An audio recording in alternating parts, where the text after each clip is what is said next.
ನಮಸ್ಕಾರ ಮಿತ್ರರೇ, ಇವತ್ತು ಒಂದು ಸ್ಪೆಷಲ್ ಆದ ಚಟ್ನಿಯನ್ನು ಮಾಡೋಣ. ಅದು ಬಿರಿಂಡಾದ ಎಳೆಯ ಎಲೆಗಳಿಂದ ಮಾಡಿದಂತಹ ಚಟ್ನಿ. ಅಂದರೆ ನಿಮಗೆ ಗೊತ್ತಿರುವ ಹಾಗೆ ಬಿರಿಂಡ ಹೇಳಿದರೆ ಪುನರ್ಪುಳಿ ಅಥವಾ ಕೋಕಮ್ ಅಂತ ಹೇಳ್ತೇವೆ. ಹಾಗಾದರೆ ಇದರ ಎಳೆಯ ಎಲೆಗಳು ಬಹಳ ಆರೋಗ್ಯದಾಯಕವಾದ ಎಲೆಗಳು, ದೇಹಕ್ಕೆ ಬಹಳ ಔಷಧೀಯ ಗುಣವನ್ನು ನೀಡುವಂಥದ್ದು. ಹಾಗಾದರೆ ಇದರ ಎಳೆಯ ಎಲೆಗಳಿಂದ ಹೇಗೆ ಚಟ್ನಿಯನ್ನು ಮಾಡುವುದು ಎಂದು ನೋಡೋಣ ಅಲ್ಲವೇ ಮಿತ್ರರೇ? ಪುನರ್ಪುಳಿಯ ಚಿಗುರು ಎಲೆಗಳನ್ನು ನಾನು ತಂದಿದ್ದೇನೆ.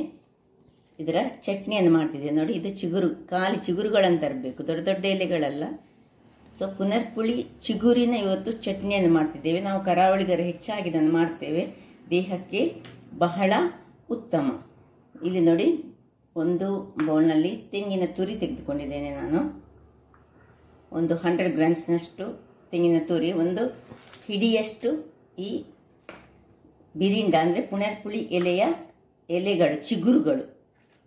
ನಾನು ಖಾಲಿ 2 ಮೆಣಸನ್ನು ತೆಗೆದುಕೊಂಡಿದ್ದೇನೆ. ನೀವು ಸ್ವಲ್ಪ ಹೆಚ್ಚು ಖಾರ ಬೇಕಿದ್ರೆ ಹೆಚ್ಚು ಮೆಣಸು ತೆಗೆದುಕೊಳ್ಬೋದು.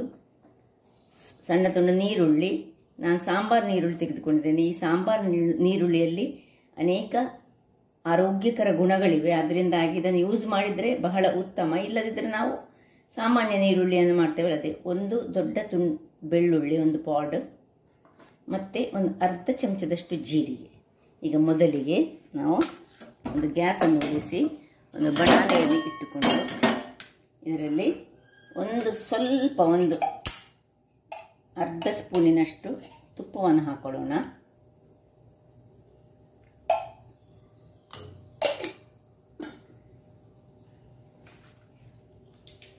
ಈ ಎಲೆಗಳು ನೋಡಿ ಹೇಗೆ ಉಂಟು ನೋಡಿ, ತುದಿಗಳು ಮಾತ್ರ ಸ್ವಲ್ಪ ಗ್ರೀನಿಶ್ ಇರುವಂತಹ ಎಲೆಗಳು. ಇವುಗಳನ್ನು ಸ್ವಲ್ಪ ಇದನ್ನು ಚೆನ್ನಾಗಿ ತೊಳೆದುಕೊಂಡಿರಬೇಕು.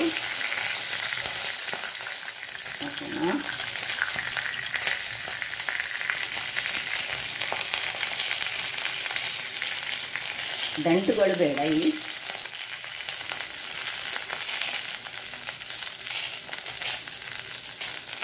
ಖಾಲಿ ತುದಿ ಎಲೆಗಳು, ತುದಿ ಕುಡಿ ಹೇಳ್ತೇವೆ ನಾವು, ಕುಡಿಗಳು.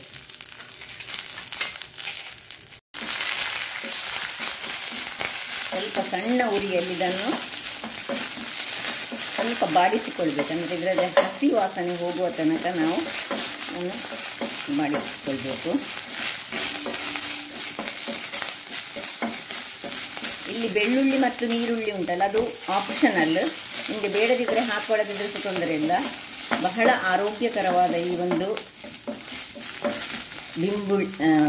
ಪುನರ್ಪುಳಿಯ ಇದನ್ನು ಆಫ್ ಮಾಡಿಕೊಂಡು ಇದಕ್ಕೆ ಈ 2 ಮೆಣಸನ್ನು ಹಾಕ್ಕೊಳ್ತಿದ್ದೇನೆ. ಆಫ್ ಮಾಡಿದ ಮೇಲೆ ಹಾಕಿದ್ದೇನೆ.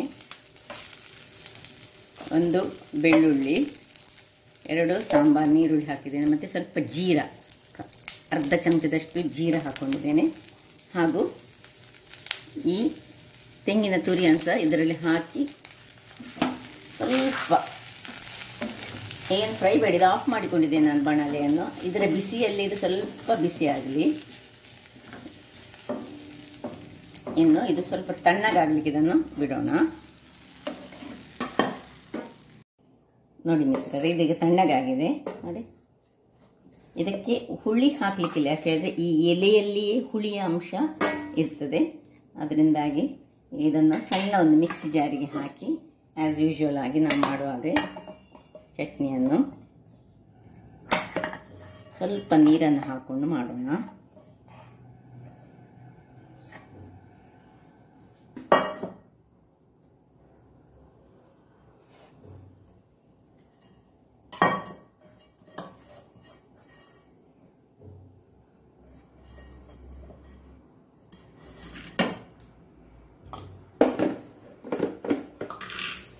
ಸ್ವಲ್ಪ ನೀರು ಹಾಕಿ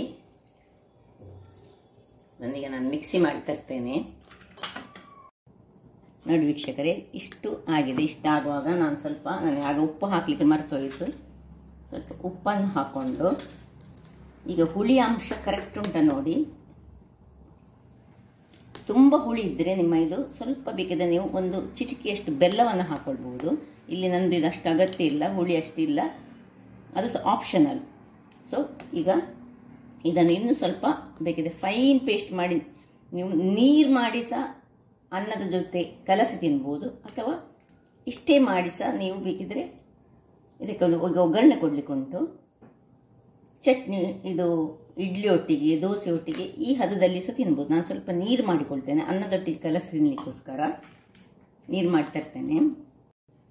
ನೋಡಿ ವೀಕ್ಷಕರೇ, ಇಷ್ಟು ಫೈನ್ ಪೇಸ್ಟ್ ಆಗಿದೆ. ಈಗ ಇದನ್ನಿಗೆ ಶಿಫ್ಟ್ ಮಾಡಿಕೊಡೋಣ.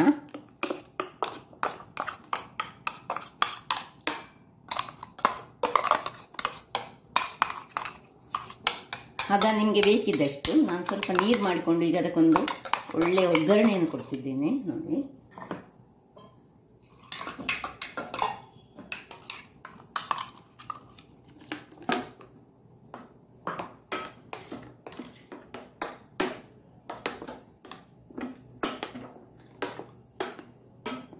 ಈಗ ಇಲ್ಲಿ ಗ್ಯಾಸನ್ನು ಉರಿಸಿಕೊಂಡೊಂದು ಅದಕ್ಕೆ ನೀವು ಬೇಕಿದ್ರೆ ತುಪ್ಪದಲ್ಲಿ ಬೇಕಿದ್ರೆ ತುಪ್ಪದಲ್ಲಿ ಸಹ ಒಗ್ಗರಣೆ ಕೊಡ್ಬೋದು, ಅಥವಾ ನಿಮಗೆ ಬೇಕಿದ್ದ ಹಾಗೆ ಎಣ್ಣೆಯಲ್ಲಿ ಸಹ ತೆಂಗಿನ ಎಣ್ಣೆಯಲ್ಲಿ ಸಹ ಬೇಕಿದ್ರೆ ಕೊಡ್ಬೋದು. ನೋಡಿ, ಒಳ್ಳೆ ಪ್ಯೂರ್ ತೆಂಗಿನ ಎಣ್ಣೆಯಲ್ಲಿ 1-2 ಚಮಚದಷ್ಟು ಎಣ್ಣೆ ಹಾಕೊಂಡು ಸಣ್ಣ ಟೀ ಸ್ಪೂನಲ್ಲಿ ಸ್ವಲ್ಪ ಸಾಸಿವೆ ಹೊಡೆದಾಗ ಉದ್ದಿನ ಬೇಳೆ,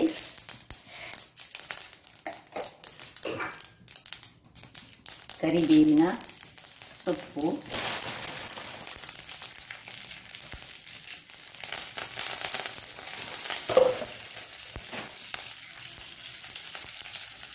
ರೆಡ್ ಚಿಲ್ಲಿ,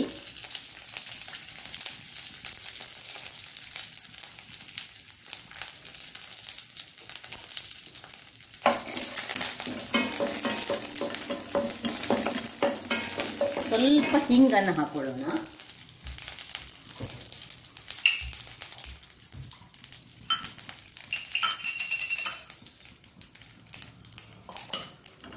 ಸಾಕು, ಆಫ್ ಮಾಡಿ. ಹಿಂಗೆ ಹಾಕೋದು ಆಫ್ ಮಾಡ್ಕೊಳ್ಳೋದು.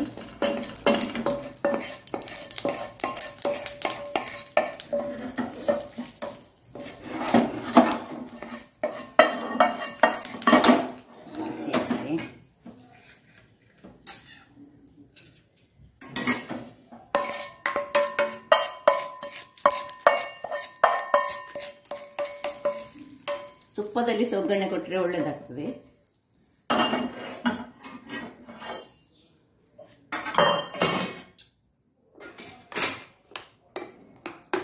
ನೋಡಿ, ಏನು ಉಪ್ಪು ಹುಳಿ ಖಾರ ಏನು ಹುಳಿ ಹಾಕಲಿಲ್ಲ, ಏನು ಚೆನ್ನಾಗಿ ಬಂದಿದೆ ನೋಡಿ.